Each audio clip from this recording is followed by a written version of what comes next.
guys, we are live. Welcome to the Bags to Riches podcast. I'm Zach Ginn, your host. I quitted my minimum wage bag boy job to pursue the riches of real estate investing at the age of 17 and never looked back.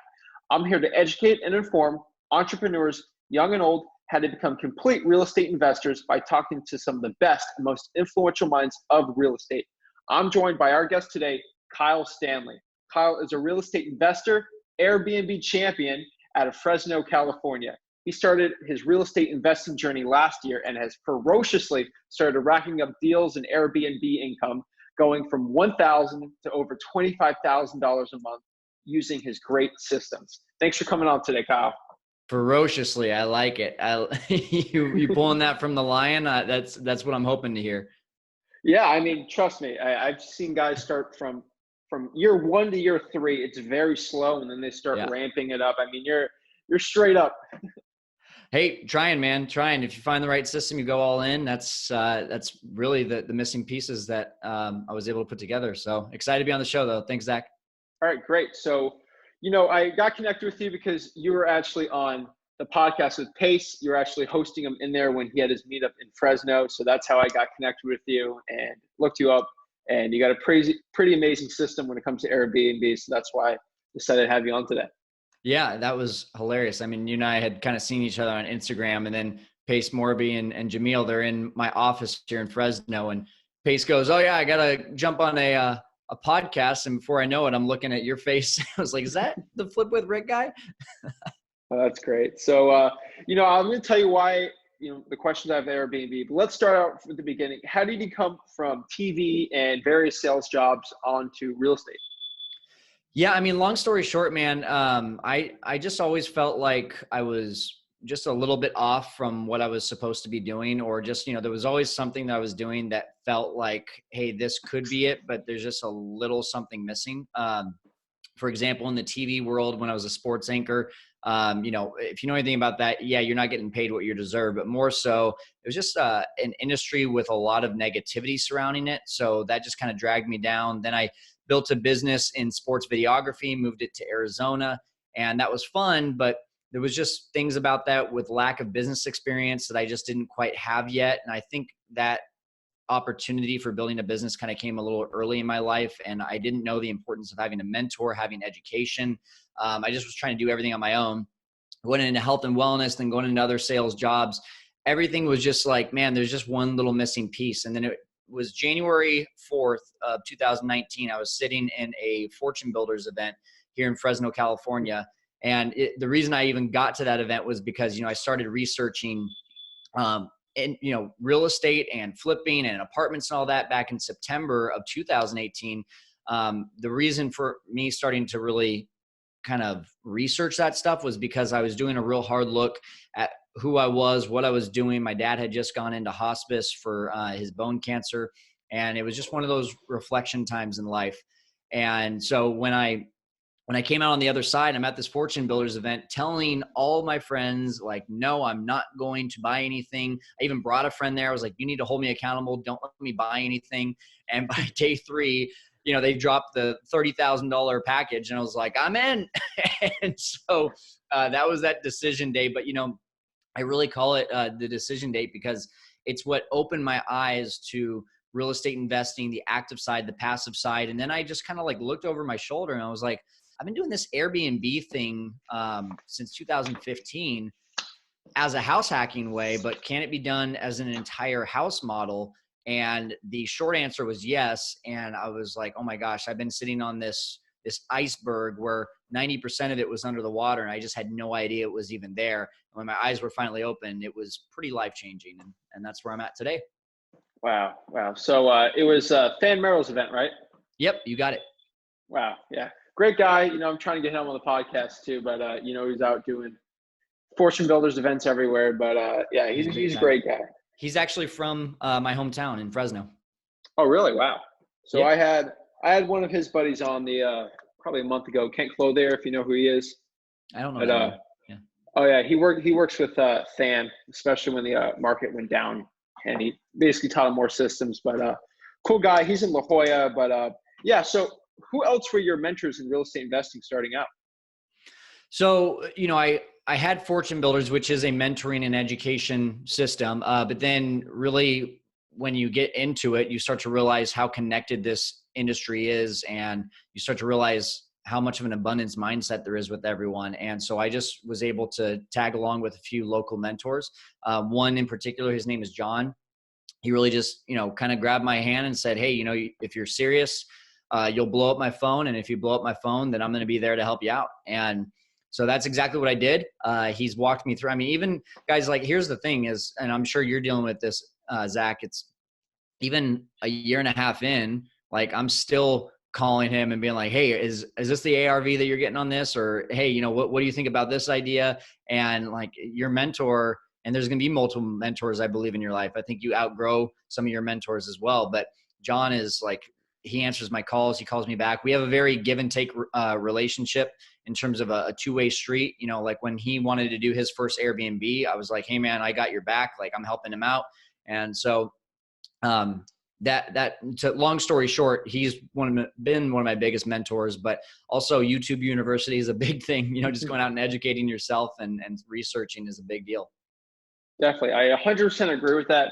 I've talked to some of the best and like just most popular guys, millions of followers, social media when it comes to real estate guru wise. They all have mentors. Even I had Matt Larson on last week. He mentored Tony Robbins when it came to real estate investing with Dean Grazioso. Even Tony Robbins is getting mentoring. Yeah. He's the guy that knows everything. So it's never you don't know enough not to get mentoring. It's always it's a great thing. So absolutely. With the abundance mentality, I totally agree with the coaching space and with the mentor space. It's there. If you're in the wholesaling market, you probably know this in Fresno. People are a little cutthroat sometimes. Can be, but yeah. But it's a little crazy. But I think the abundance part of mentorship and helping people out is a great thing. So, the other question I had for you before we get into Airbnbs here is, so who are you outside of real estate? Type of a guy? Good question. By the way, Matt Larson's going to be on my show too. He was on Michael Zuber's show. He's getting around right now. He's a good dude though.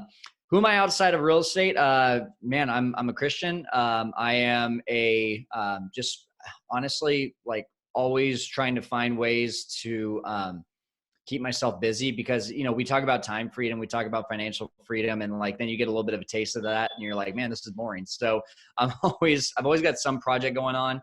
I love to travel. One of my dreams one day, and really I could probably do it right now, but I'm just way too driven to do it right now, is just to buy a luxury RV and like start traveling around the US for most of the year. And then, have a place where I live maybe 3 months out of the year. I hate paying for big things, for example, a mortgage. So I'm always a believer that like you should live for free as long as humanly possible. And so I'm trying to teach that to other people. But, when you've got families and kids and everything, not everyone's always as open to doing the way that I'm doing it. But, I just like helping people. And I want to really start getting into a lot more like volunteer things. I'm going to be joining a local dog rescue over here that's going to be close to a house that I'm moving into. So those and golf, baseball, that's a lot of what my time gets taken up with. Oh, that's great. So let's get into Airbnbs here. So yeah, the reason why I'm so interested in them is because I have an irrational fear of a certain thing in real estate. And that is, I've talked to some of the top real estate investors in Southern California, and they, for the past 15, 20 years, they've made a killing with rentals, and they just get more and more rental income, and it's great. Past 10 years, there's something called rent control has come around there, and they are not able to get the right cap rates, and they're not getting investments that they have been. And they've all told me that they're all transferring out of state, and that's got a lot of problems. And the other half of people are getting into Airbnbs because they can control the rents. Yep. So that's why I was really interested in having you on. So can you please give me a synopsis of an Airbnb deal? Sure. Just like with the numbers? Yeah. Yeah, absolutely. I mean, the reason I got into Airbnb in the first place was just to have free rent, or a free mortgage, when you can literally just house hack a room or two out of your home and make $1,000 a month. Like, that's all I ever saw with Airbnb. But then one day I woke up, like I said, after I made the decision with real estate, And I was just like, what would happen if I did this entire house? And started educating myself, again, tagged along with people that were doing it. And the big thing that I kept hearing was you could basically gross 3 times as much as what your mortgage or your rent is. And so I started doing the math there, and I was like, man, that's like $1,000, $1,500, maybe even $2,000 if your expenses are really low in some places. I need to give this thing a shot. And so basically, I could say for you, Zach, there's a lot of different types of deals you can do, but at the end of the day, the average that I'm getting in most of my deals is $1,000 of net cash flow every single month. Wow. So yeah, obviously I can put any house that I have here and calculate Airbnb and it looks great. You have been through it all. You understand it. What are some of the hidden things that people don't know when they just calculate and they say, wow, I'm going to make $5,000 this month? I mean, what are some of the hidden costs that people don't really know? Yeah, I mean, pretty much you've got just your rent and mortgage. You've got all the utilities as if you were living there, from PG&E to landscaping. Sorry, when I say PG&E, that's our local gas and electric company here. Your utilities, city utilities, your Wi-Fi, your Netflix account, all those things add up to right around, an average month is going to be $300 to $500. And then, of course, you have your cleaning fees. But if you're doing it right, you're actually going to make a little bit of an income on your cleaning fees too, by upcharging the guests. So I'll give you a real life example. We've got a place that usually grosses about $3,600 to $3,700 per month here in Fresno. Our cleaning fees are about $700 a month. And then our usual gas, electric, and utilities are going to be another $500. So doing the math there, you're coming out ahead $1,100 to $1,500 per month based on, just some factors there that, will bring it up or bring it down. But that's a real normal amount for me to net. There's about $1,100 to $1,500. Okay. And are you owning these? Or are you getting mortgages? What's going on with some of these deals for you? Yeah. So basically there's 3 different ways that you can run an Airbnb: ownership, rental arbitrage, or co-hosting, which is also known as managing. So I can just break that down for you. Basically, I have four houses that I own, which have 6 doors in total.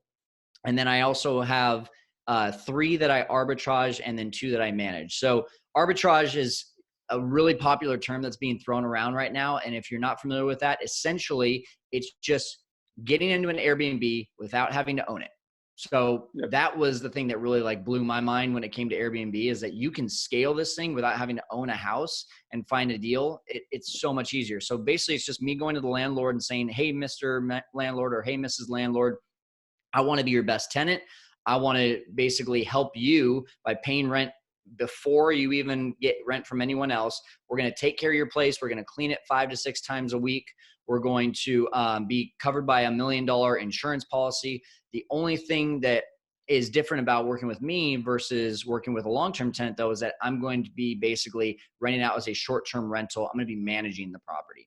And so there's tons and tons of benefits to that. If you want to take a look at the benefits, all you have to do is go to my YouTube channel, just search Fearless Flipping.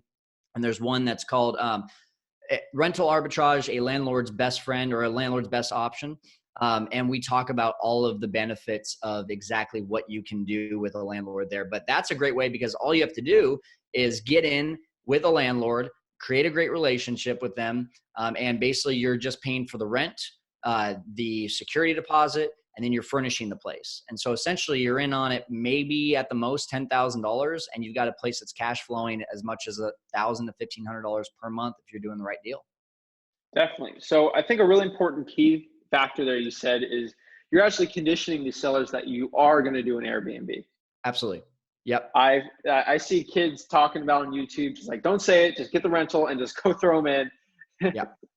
Well, let me tell you, I mean, I'm really transparent. I did it that way in the beginning, and here's why. I was so excited about this notion that I could do entire places that I just went and bought the first course that was available. And when I got halfway through the course and I was starting to get really, really excited, then they said just that. They said, well, some are going to allow it, but then most of them aren't. So here's the way that you should do it. And, you ever get into something and you're just like, man, this doesn't feel right, but I'm so bought in. I'm so there already that I just need to do this and not second guess myself. These guys are doing it, so I'm sure it's fine. And I did it the wrong way. I got caught. Luckily, the leasing It was actually an apartment. Luckily, the management company didn't evict me. They just said, you can't do this, just get out of here. And so I went ahead and put in my 30 days. But I learned a really hard lesson, luckily in a very positive way, because that gave me the confidence to go keep on doing it, but doing it the right way. And so learn from my mistake. Don't do it that way. Don't go out there and try to like get an apartment or a house and not tell them. You have to be transparent. It's the only way that you will actually build a business. If you want to go and get one listing and just like roll the dice, sure, you could do that. But I'll tell you, after doing it, it's not ethical. I wish I hadn't done it. And I definitely would say that it's not any way that you're going to build a business, because you'll start to build a reputation that you're doing things the wrong way. Definitely. I completely agree with that. So when it comes to getting deals like this, I mean, are you using like a wholesale model where you're going after motivated sellers too for these type of properties? Yeah. So the way that I run my active side of my real estate business is actually I work with wholesalers. So I'm not usually talking directly to sellers. I really am relying on investor-friendly realtors, wholesalers, our systems with Craigslist and other types of things where deals are coming across our desk. And then, yeah, I mean, I'm looking to be able to burr as many as possible, get into maybe some subject twos, owner financing, any sort of creative ways to be able to take over a property is definitely something that I'm always looking to do. The most creative one so far is actually one that I'm buying right now to live in myself. I have an investor that is actually paying for the down payment, paying for the furnishing, paying for all the amenities that are going to be in there. So I'm in this house with none of my money. And basically they're as a second position on the mortgage. And the spread is so good. And here's the key thing. I want people to really know this. I evaluate all my deals so that if it ever gets turned into a long-term rental, I'm still okay. Because God forbid, like something happens. You see it all the time. I'm talking to a guy right now in Florida who is like, hey, where can I do Airbnb? Because it seems like stuff is getting shut down left and right or getting regulated left and right.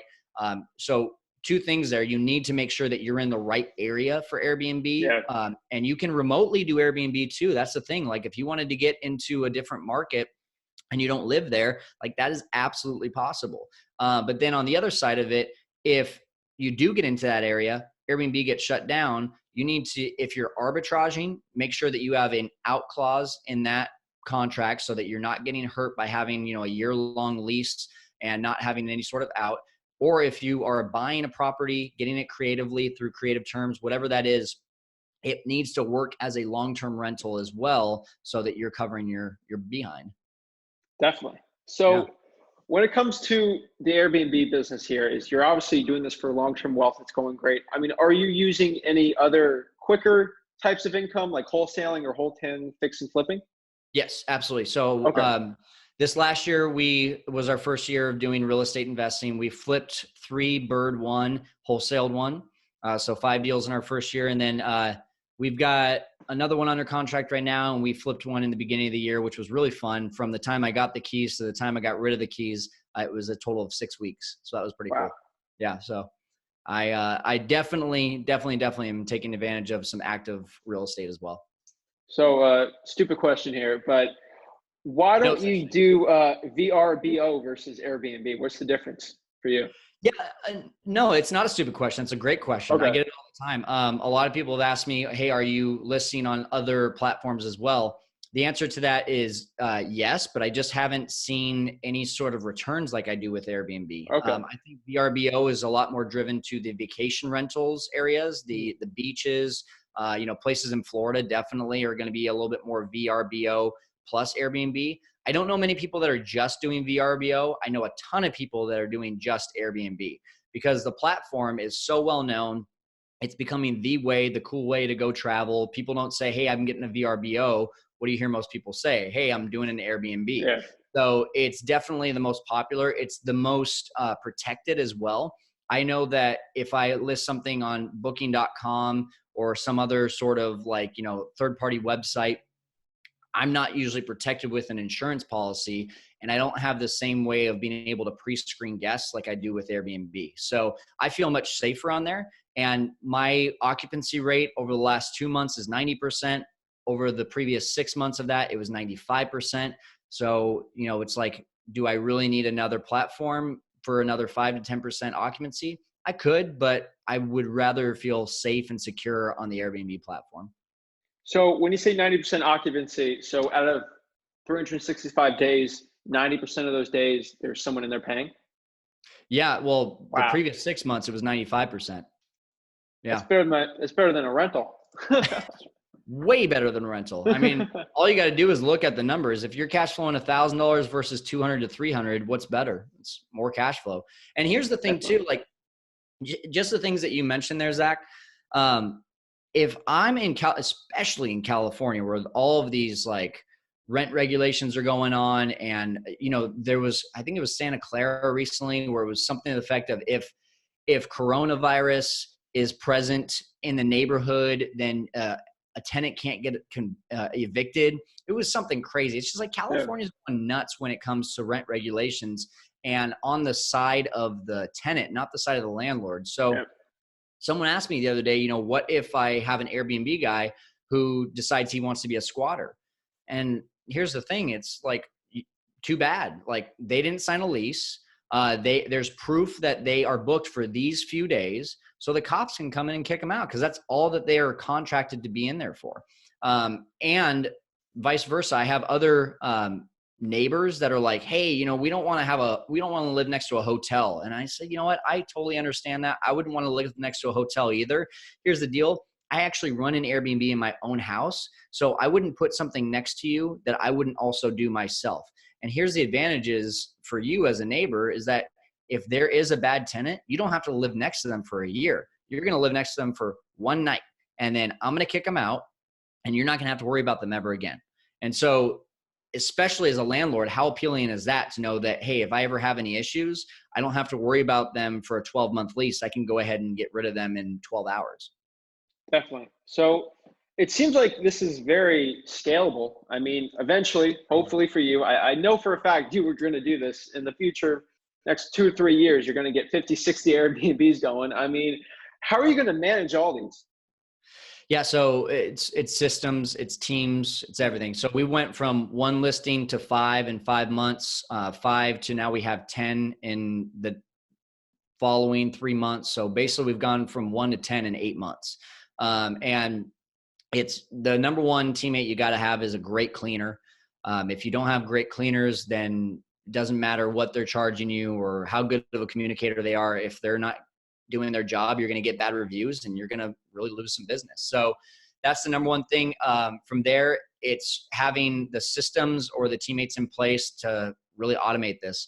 I mean, Zach, I have, like I said, 10 listings, and we do tons and tons and tons of business. Again, 90 to 95% occupancy. I spend about 1 to 2 hours per week managing my current listings. All I'm doing is creating content on my podcast and YouTube channel, trying to find ways to be able to get more listings and educating people on the process. And then 1 to 2 hours per week, I'm really like, I'll communicate with a guest every once in a while if I see that, things are falling through the cracks, which is very, very rare. So I have VAs, I have assistants, I have managers that are all doing that. And really, I mean, at the end of the day, we have pretty much an active, like 1 cleaning crew and 1 great manager and a couple of VAs. Wow. So you're doing this full time, right? Whatever you want to call full time, it's definitely my main focus. So I mean, you're not doing any more sales jobs, TV anchoring. This is. Oh yeah, no. Just Airbnb and real estate. Okay. So especially when it comes to Airbnb here, you've obviously probably had one, but what is your craziest real estate story? I was hoping you would ask something like this. So recently, and I've got a video on this one too. So if you go check out my channel and you just search for the one with me saying someone stole my stove, you will find this video. So basically, this was that 6-week flip that we had. No such thing as a smooth transaction, right? Everything was smooth aside from this. We basically had what looked like a really solid neighborhood. And before I know it, we're getting broken into like every other night. And one of the times we thought we fixed the issue. We thought it was a lockbox issue. We ended up fixing that, but it turns out that it wasn't a lockbox issue. These guys were professional whatever you want to call them. They were able to jig the lock and get inside, and they stole a stove before we sold this thing. And so I was frustrated. And so I just was like, you know what? I know it's not going to be on here, but I'm going to look on OfferUp and Let Go and Craigslist. Oh, it's on there.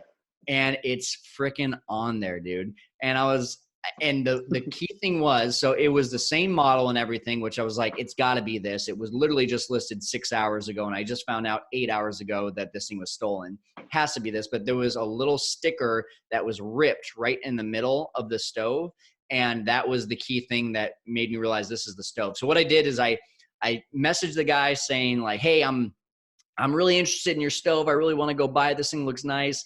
He had me come over, super sketchy area. I had a pocket knife in my back pocket because I was like, wow, this is going to be interesting. I was pretending like I was on the phone the whole time so that they would know, hey, if like we mess with this guy, whoever he's talking to is probably going to come like get us too. But anyway, the whole thing was I just needed to get a picture of the barcode to match it up with mine. And I was able to get the picture of the barcode, took it back. I told them I was going to go get my truck to come pick it up. Cops came. The guy went and hid inside, but luckily the stove was outside on the front yard, and we went and grabbed it. And they haven't come back and tried to get anything from that house since. So I think they got the picture that we're onto them. Wow. So that's, oh boy. Okay. So coming to this now. So, I mean, what is your 1, 5, and 10-year plan when it comes to your journey here? Well, the 1 year goal is to be at 20 Airbnb listings by the end of this year. Man, it's been a while since I've been asked this question. I honestly, man, like I don't really do the 5-year plans anymore just because I've just found, I got asked the other day, like, what is my why? And honestly, it's just to like do everything with passion every single day.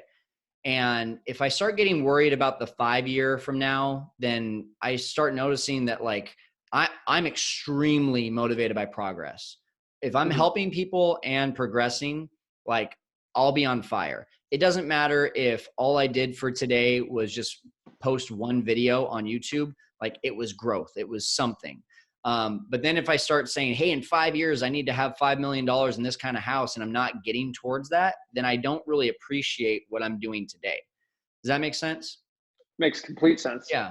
So I just got to the point where I was like, man, if I'm going to keep on progressing, I need to just, what is the goal for the day?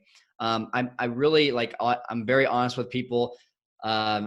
I used to do the whole like morning routine thing, and it just wasn't something that fired me up. It didn't feel like I was really getting anything accomplished. And so I just haven't really done that recently. I just make sure I wake up at a time where I can kind of get my mind right before a bunch of people start messaging me. So I just wake up and do my thing in the morning and make sure that I've got my list of things that I need to do that day and they're attainable. And it's not like 30 different things. It's just like, here's the big 3 things that I need to really make sure. And then if I get more stuff done, that's great. And that really helps me to feel like, you know, hey, I'm getting towards goals without having to have this like big 5-year, 10-year plan. But I do know where I'm going. And I know that what I really want to accomplish is helping a lot more people, no matter if it's real estate, Airbnb, volunteering, no matter what that looks like. I just know I want to help more people. And I know that I want to live a life where I can be wherever I want, whenever I want. So how many years do you think it's going to be till you're in that RV going around the country? Man, like I said, I could do it probably right now. I don't know why. I know why I'm not doing it right now with as many different things that are going on in our business, from helping other people, educating people on Airbnb. And really, you know, with the talks of, especially with coronavirus going around right now, there's talks of recession and everything. And, you know, I'm in a position right now of conservation and storing away cash and being ready for if something like that happens, to just go out there and start buying things. But, man, I think if I had to put a number on it, I would hope that I'm doing that in the next 2 to 3 years. Great. Yeah. I mean, that's always a dream of mine too. Go around the country in an RV, luxury one, obviously, but yeah, that's pretty cool. It would have to be during the summer too, so I could go hit up a bunch of baseball games. Oh yeah.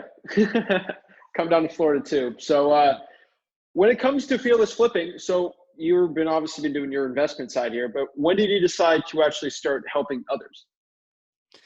Yeah. Well, I guess when I started my podcast and YouTube channel, I just kind of like had this notion of when I am passionate about something, I want to share it. And I Mm. just had this thing of like, hey, if this ever turns into something where people are wanting help and, and I'm able to, create some sort of education system around it, that's great. But I would rather just go out and start sharing. So that was in July of last year. So about 6 months into my journey, I just decided to start sharing. But again, like the goal wasn't to share just to share. It was to actually have experts on there who are giving great information, great teaching points, and just see what happens from there. So that was what I did. And I was very, very pleasantly surprised that a lot of people were interested in this kind of thing, which is nice, right? Because, it wasn't even a sales thing. I wasn't trying to like sell anyone on anything. I just wanted to be able to like bring great value. And being in sales a lot in my previous lives, you're always trying to like convince people to do things or bring the horse to water and hope that they're drinking it. Where it was just like, hey, here's a bunch of free information. And everyone was just like coming to me saying, hey, how can you help me? How can you help me? And I was like, wow, I guess I got to figure out some way to be able to start helping people. And it just kind of evolved from there. Wow. So you've obviously brought on some students and you've been mentoring people. I mean, so how many students do you have now that you're actually mentoring in Airbnb space in the past year? Yeah, well, there's a couple different ways that I do it. One's with group coaching and one is with the Hmm. mastermind. Okay. Overall, we have currently, since starting an education program with Airbnb, we've taken on 20 new, it's right Wow. around 20 in the last 2 months, which is great. I love having a small number so that I can really dive in and like have some actual accountability and really help these guys get some results. Um, and then with the mastermind, it's about half and half. It's about 10 to 12 in the mastermind and the rest are in group coaching. Wow. So obviously I've seen some great testimonials you've had. You've actually helped people become, financially free with Airbnbs. I mean, was there any testimonial or student giving you a great story that really had the biggest impact on you? Funny enough, it's my niece. And it was very, very minor, but it was so cool. She started Airbnb the place that she lived in with her daughter. And so she's got a 4-year-old daughter. And she just said to me one day, she was like, I'm making like $800, $900 in my first month with Airbnb, just renting out like a room or renting Yeah. out on the weekend, which like, isn't anything to write home about. She was kind of like, just for lack of a better term, she was kind of half-assing it, which is fine. Like, she wanted to do it at her pace, but she was like, Kyle, the one thing that it's really making me do is like plan out my weekends to get out of the house and go do things with my daughter so that people can go and have a good time at the Airbnb. And she's like, my relationship with my daughter is now getting better because I'm like actually doing this Airbnb thing. So I know that's not like a great like financial testimonial, but that was the one that really like hit me at the heart the most. Oh, definitely. That's awesome. So you have your podcast. You also have your YouTube channel. I mean, also a great Instagram there. So people should hit you up on there. It's actually below you on the podcast. It's might be different than yours, but all your handles are down here. But last couple questions for me here is if someone, let's say they found a renter, a guy actually listing it for rent and they want to get an Airbnb, what is your elevator pitch to that seller to get them to get an Airbnb for you? So you're saying a landlord, if I was to arbitrage it? Yes. What would be Yeah. your elevator pitch? Yeah, man, I love your hard hitting questions. It's like, I should have prepared for this thing. No, I'm just kidding. But yeah, I mean, honestly, Zach, it's a real simple thing. First of all, if I have a relationship with that person, it's a real easy conversation. If I don't have a relationship with that person, it's about building a little bit of a relationship. Yeah. A lot of people, I can't tell you how many people message me and say, man, it seems like a really tough conversation to have with a landlord. And I'm like, it's really not. Like you're just making a friend, because at the end of the day, the only sale you're going to make is convincing them to let you take over as a renter. Then you're building trust and building a relationship. There's no sale after that. And so it's one sale and then a 12-month relationship, hopefully a 24, 36, 48, 60-month relationship because you're continuing to rent this place out because you're their best tenant. Like literally, I can't tell you how many landlords so far in doing this in just a short amount of time have been like, hey, I've got another property coming up. You've been my best tenant. I want to give it to you too. And so if you can, again, going back to my video that I posted there, I think that's going to get you your best answer to this question, Zach. But yeah, definitely. Really, at the end of the day, I take 5 minutes to walk the house with them, make a great relationship, compliment them on the house, ask them where they're from, what they do for work, yada, yada, yada. Just basically the form sales method. If you're not familiar with that, FORM, family, occupation, recreation, and then your message. And then from there, I'm just, hey, here's the deal. I've got a trifold brochure in my back pocket. I bring it out and I'm just like, here's what it's like to work with me versus a long-term tenant. And I just list off all the reasons: insurance, cleaning, liability, repairs. You're not going to hear from me hardly at all. I'm going to be your best tenant, not only because I'm paying rent on time, but because I'm literally almost never contacting you unless there's like a foundation issue, a plumbing issue, a roof issue in which it was wear and tear. And so at the end of the day, they want to work with me because hopefully they like me a little bit. And I think that's the biggest takeaway there, Zach, just like anything in real estate. If you knock on a door, people aren't going to do business with you as you being the buyer and them as the seller. If you have the most information about real estate, it's because they just like you and you're a real person. You're not a weirdo. You're not like, trying to convince them of anything. You're just giving them options and letting them make their best decision. Completely agree with that. So just before we wrap this up too, another question I had in my mind here is, what are the top objections that you get when you're trying to pitch this? Yeah. I mean, the biggest one is insurance, because landlords, yes, a lot of landlords know the liability that they're taking by owning a piece of real estate, but all their friends are doing it. The lawyers, every lawyer's got a friend that owns a piece of real estate, right? And so they're comfortable with doing it and renting out to a long-term renter. But then suddenly this guy, who is running this short-term rental management company comes along and tries to get them to think differently. And they're like, well, none of my friends are doing this, so why would I do this? So they want to know, am I protected by insurance? And so that's the biggest thing. I think the biggest advantage of being with Airbnb, you asked about VRBO, is because I'm protected by $1 million insurance policy, no matter what happens.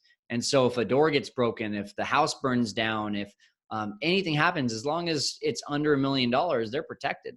And that really helps them sleep safely at night, along with the fact that I'm going to have renter's insurance and they're going to have a homeowner's policy that's going to be with short-term rental management because they're going to be matched up with my teammate who is a great insurance guy. So I can put most fears to rest when it comes to insurance, and that's usually the biggest question.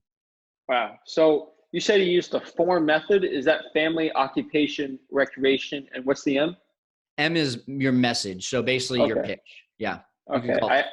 I've been always told it's Ford with that dreams, but that's pretty cool. The M seems like it's different for everyone. It could be money, it could be message, it could be like so many different things, but I like message just because message is a broad term, which like it could be, your message could be dreams. Wow. That's cool. So, to actually end this, I want to ask you the same question I ask every single guest at the end of this. And that's because I started real estate investing when I was 17 with no money. So if you were 17 again in Fresno, California, what would you do to become the next Kyle Stanley? I would do what Zach's doing. I would learn it at a young age. I didn't learn the term passive income until I was 26 years old. I grew up with a dad and a mom who worked hard every single day. Even though my dad was a business owner, the business really owned him. And so this thought of passive income was something I'd never heard about. So I would, it's not necessarily that I would get into real estate when I was 17. I probably would, but I don't even know if it has to be that. I would teach myself passive income at a much younger age. Okay. Yeah. So I need to make just a clarification here. Passive income is completely different than what we do in real estate. Would you agree on that? Depends on which side of real estate you're doing. But as flipping, wholesaling, any of that, yeah, that's more active than passive for sure. Definitely. So I just want to clarify that. But I mean, you're doing great things here. I mean, I can't wait to have you on next year, and you tell me that you're doing 1,000 Airbnbs. I think at your pace, it's going to be insane. So I really appreciate you coming on. If you want to check him out, go to, what's your URL? Yeah, fearlessflipping.com. And if you're serious about getting started in Airbnb, you're going to want to make sure you know your numbers. Go to fearlessflipping.com. On our homepage, we have a Airbnb calculator that literally will spit out exactly what you could possibly make in your area with a certain property. So you're definitely going to want to download that. And then you can learn more about Airbnb on our website. Again, just fearlessflipping.com. All right. So putting your information on his website there, I actually downloaded that yesterday. It's pretty amazing. Obviously, I was playing around with the different cities, and I found some that work, some that don't. Ironically, our hottest market, which people really don't know much about, that's not the best, and our worst market's actually the best for Airbnbs. But that's just a funny little story about your system. Cool. Well, I'm glad you got some use out of it. All right, sweet. So check him out, Fearless Flipping, everywhere, podcast, YouTube, and on his URL. Thanks for coming on, Kyle. Thank you so much, Zach.